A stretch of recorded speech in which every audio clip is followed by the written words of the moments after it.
A few days ago, we received the first title update to Monster Hunter Rise. We are now playing the 2.0 version of the game, and it came with some new tools that have helped improve our builds. As things stand right now, the Tigrex Greatsword continues to be the hardest hitting greatsword in the game, but it has the same issues as before. It lacks consistent damage. Nevertheless, if you're looking to put the highest number on the screen, this is the build for you. But first, there are two things that you must take into consideration when looking at this build. First, this build will evolve as new content is released. It is a base build.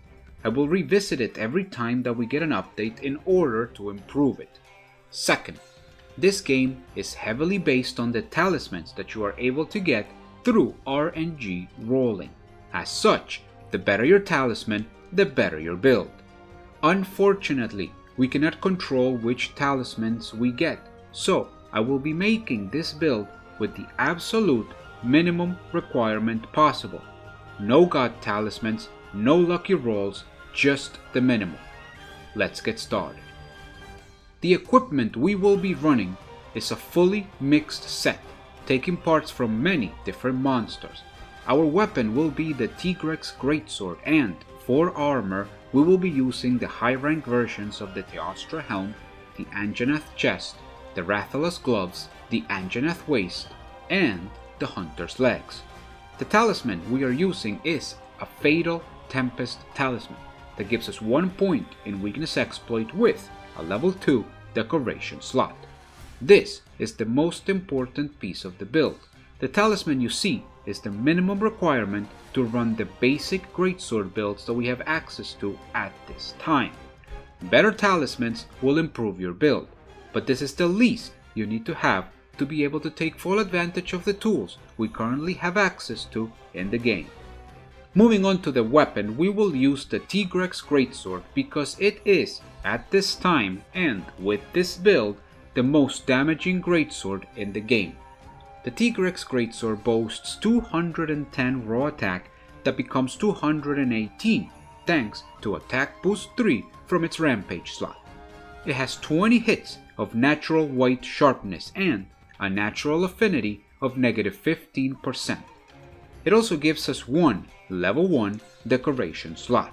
Combining this greatsword with this build will give you the highest amount of damage possible that we can get from a single hit. The decorations that we use are the ones that follow. On the greatsword, 1 brace jewel. On the helm, 1 grinder jewel. On the chest, 2 grinder jewels. On the gloves, 1 attack jewel. On the waist, 1 charger jewel, 2 steadfast jewels. On the legs, 1 tenderizer jewel. On the talisman, 1 tenderizer jewel. With this combination of armor and decorations, we will be hunting with the following skills: Attack Boost 7, Critical Eye 3, Weakness Exploit 3, Focus 3, Stun Resistance 3, Speed Sharpening 3, Critical Boost 1, Marathon Runner 1, Flinch Free 1. From this list, it is obvious to see that the important skills are Attack Boost, Weakness Exploit, Critical Eye, and Focus. These are the skills that will provide us with our damage, and they are the number 1 priority. Afterwards, I recommend the use of 3 Grinder Jewels to get Speed Sharpening and 2 Steadfast Jewels to become immune to stuns. Since the Tigrex Greatsword's sharpness is scarce, it is important to be able to get back into white as quickly as possible, and the stun resistance provides a good boost in the comfort levels of the build.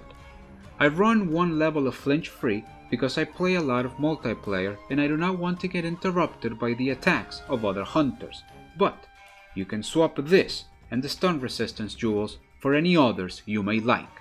After that, Marathon Runner is a leftover skill from armor pieces, and it might be helpful, but it is not necessary. As I mentioned before, the main attraction of this build is its sheer power.